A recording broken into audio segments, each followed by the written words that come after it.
Hello আমার প্রিয় বন্ধুরা, তোমরা সকলে কেমন আছো গো? আশা করছি প্রত্যেকেই খুব খুব ভালো আছো। তোমাদের ভালোবাসায় আমরাও না বেশ ভালো আছি। তোমাদের সকলকে আমার আরও একটি নতুন ভিডিওতে অনেক অনেক স্বাগত। আশা করছি তোমরা ফুল ভিডিওটা দেখতে থাকো, তোমাদের খুব খুব ভালো লাগবে।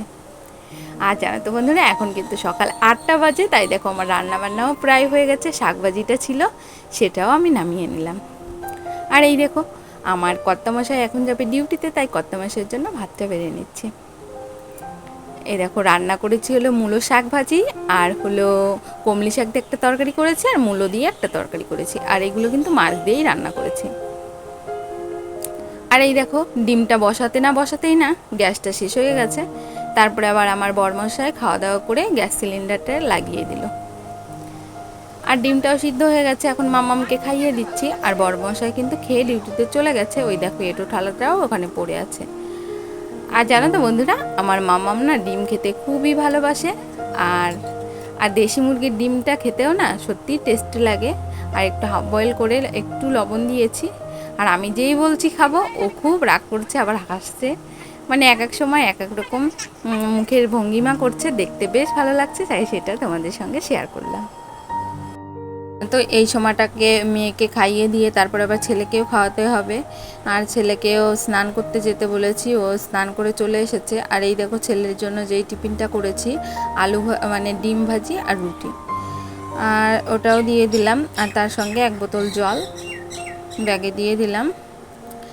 আর জানো তো বন্ধুরা, সিলিন্ডারটা রান্নাঘরেই আছে, ভালো লাগছে না, তাই ভাবলাম আগে এটা এখান থেকে সরাই, না হলে হাতে পায়ে বাজছে, ভালো লাগছে না। তারপর দেখো এই যে ছেলের স্কুল গাড়ি চলে এসেছে, ছেলে স্কুলে চলে গেল। আর এই দেখো আমার যেহেতু ঘরের কাজবাজগুলো করতে হবে, এখন মামাকে নিয়ে আমি একদমই করতে পারছি না, তাই ওর দাদাভাই ওকে নিয়ে একটু ঘুরতে বেরোবে। আর দেখো সাইকেলে উঠলে না ও ভীষণই খুশি হয়, কি বলবো তোমাদেরকে, প্রচণ্ড খুশি হয়, তাই ওর দাদাভাইয়ের সঙ্গে ঘুরতে যাচ্ছে। তো বন্ধুরা, এখন তো শ্রাবণ মাস, এখন তো মা মনসার পুজো হয়, তাই দেখো এই যে প্রচারে বেরিয়েছে, তাই আমিও কিছুটা চাল পয়সা দিয়ে দিলাম। তারপরে এই যে জামা কাপড়গুলো ভিজিয়ে রেখেছি, সেইগুলো এখন কেচে নিচ্ছি। আর এখনকার দিনে না যত তাড়াতাড়ি পারা যায় জামা কাপড়গুলো কেচে যদি রোদে দেওয়া যায় সবচেয়ে ভালো, না হলে সারা দিন টানাটানি করতে হয়। আর আমি সকালের দিকে আগেই, জানো তো বন্ধুরা, এই দেখো জামা কাপড়গুলো আমার ধোয়া হয়ে গেছে, মেলে দিলাম। তারপরে চলে যাব ঘরের কাজবাজগুলো করতে। আর এখন একটু ঝপঝপ করেই কাজগুলো করতে হবে, যেহেতু মেয়ে অনেকটা সময় গিয়েছে পাড়ায়, চলে আসতে পারে। তারপরে দেখো এই যে বিছানাটাকে সুন্দর করে গুছিয়ে নিচ্ছি। আর জানো তো বন্ধুরা, এর মধ্যে কিন্তু আমার মামামও চলে এসেছে। তা আমি বললাম যাও একটু ওকে নিয়ে, আমি বিছানাটাকে সুন্দর করে গুছিয়ে নিই, তারপরে আবার ওকে আমি ধরছি। আর এইদিকে কিন্তু এই যে জামা কাপড়গুলোও ভাঁজ করে নিয়েছি, এইগুলো খাটের উপরেই মেলা ছিল, খাটের ওই হ্যাঙ্গারে মেলা ছিল, সবটাই ওই যে ভাঁজ করে নিয়েছি। আর এই যে ভাঁজ করা জামা কাপড়গুলো ভাঁজ কেটে রেখে দিলাম। আর জানো তো বন্ধুরা, আমার ঘরে কিন্তু দামি দামি ফার্নিচার বা বড় রাজপ্রাসাদ, আর জানো তো বন্ধুরা, ওগুলোর মধ্যে কোনোটাই কিন্তু আমার নেই, কিন্তু আমার কাছে যেগুলো আছে এগুলো পেয়েই আমি প্রচণ্ড খুশি আর প্রচণ্ড হ্যাপি। আমার কাছে এগুলোই আমার কাছে অমূল্য রতন। আর এগুলোকেই আমি সারাক্ষণ সারাদিন চেষ্টা করি গুছিয়ে ঝকঝকে তকতকে রাখার। কেননা এই জিনিসগুলোকে যদি আমি যত্ন না করি, তাহলে তো আমি আবার একটা নতুন জিনিস চাইলেই তো পাবো না। কেননা আমার বরের ইনকাম কম, আমার বরের সামান্য ইনকাম দিয়েই এই জিনিসগুলো টুকটুক করে আমাকে করে দিয়েছে। এখন আমি যদি বলি আমাকে, ওগো শুনছো, আমাকে আর একটা জিনিস করে দাও, সে তো সেটা করে দিতে পারবে না, কেননা আমার বরের ইনকাম কম। আর জানোই তো প্রত্যেকটা মানুষেরই কিন্তু টাকা পয়সা দরকার, আর সেগুলো তো আমার মতো মধ্যবিত্ত ঘরের, কি বলবো, অদৃশ্য। সবসময় চাইলেই তো আর ভালো ভালো জিনিস আর ভালো ভালো পোশাক আশাক বা ভালো ভালো ফার্নিচার সবগুলো তো আর হয় না, টুকটুক করে করতে হয় আমার মতো মধ্যবিত্ত ঘরের বউদের।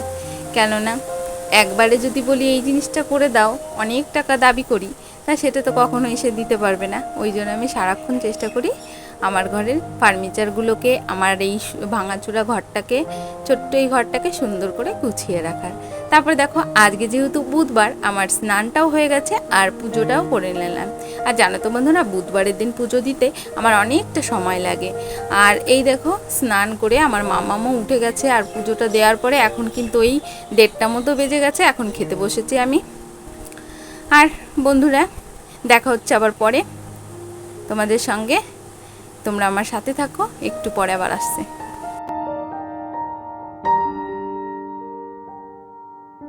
আবারও চলে আসলাম তোমাদের সামনে। এখন কিন্তু বিকাল 4টা বেজে গেছে। আর এই দেখো প্রচণ্ড মেঘ করেছে, জামা কাপড়গুলো একটু শুকিয়েছে। আর এই দেখো ঝমঝম করে বৃষ্টি পড়ছে।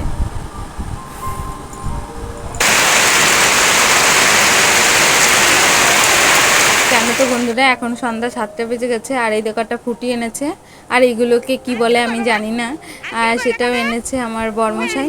আর এই দেখো মেয়েকে একটু এই কাঠগুলো ফ্রেশ কাঠগুলো দেখাচ্ছিলাম। ও না টুকটাক করে ভালোই জিনিস শিখে গেছে, কোনটা কোন জিনিস আমাকে দেখাচ্ছিল। ও এখন ওর বাবার সঙ্গে খেলা করবে, আমি আবার চলে যাব রান্না বান্না করতে। আর এই দেখো আমি রান্না বান্না করব, তাই এই যে ফ্রিজে মাছ ছিল, মাছটা বের করে নিলাম। আর 2 বোতল জলও। জানো তো বন্ধুরা, অনেকেই প্রশ্ন করেছে আমি কেন ইউটিউব করি, কেন করি বলবো আজকে। আমি করি কেন বলো তো, আমার কিন্তু কোনো কিছুরই অভাব নেই, কিন্তু সত্যি কথা বলছি, আমার একজন কথা বলার সঙ্গীর অভাব ছিল, সেটা হলো তোমরা। তোমাদেরকে পেয়ে পেয়ে আমি প্রচণ্ড খুশি, আর তোমাদের সঙ্গে কথা বলেও আমি ভীষণ হ্যাপি। তার জন্যই আমি এই ভিডিও করি। কেন বলো তো, তোমাদের সঙ্গে কথা বলতে, তোমাদের মিষ্টি মিষ্টি কমেন্ট করতে আমার ভীষণই ভালো লাগে, আর তার জন্যই আমি ইউটিউব করি। আর সবচেয়ে বড় কথা, প্রত্যেকেরই তো একটা স্বপ্ন জাগে নিজ কিছু করি। সেটা ছিল না, আমি যখন ইউটিউব খুলেছিলাম তখন আমার মনের মধ্যে সেই আশাটা ছিল না, কিন্তু এখন তোমাদের ভালোবাসায় একটু একটু করে সেই আশাটা জাগছে যে না, আমার বন্ধুরা তো আমাকে বেশ ভালোই বাসছে, যদি আমি একটু দাঁড়াতে পারি। সেই আশাতেই ইউটিউবে আসা।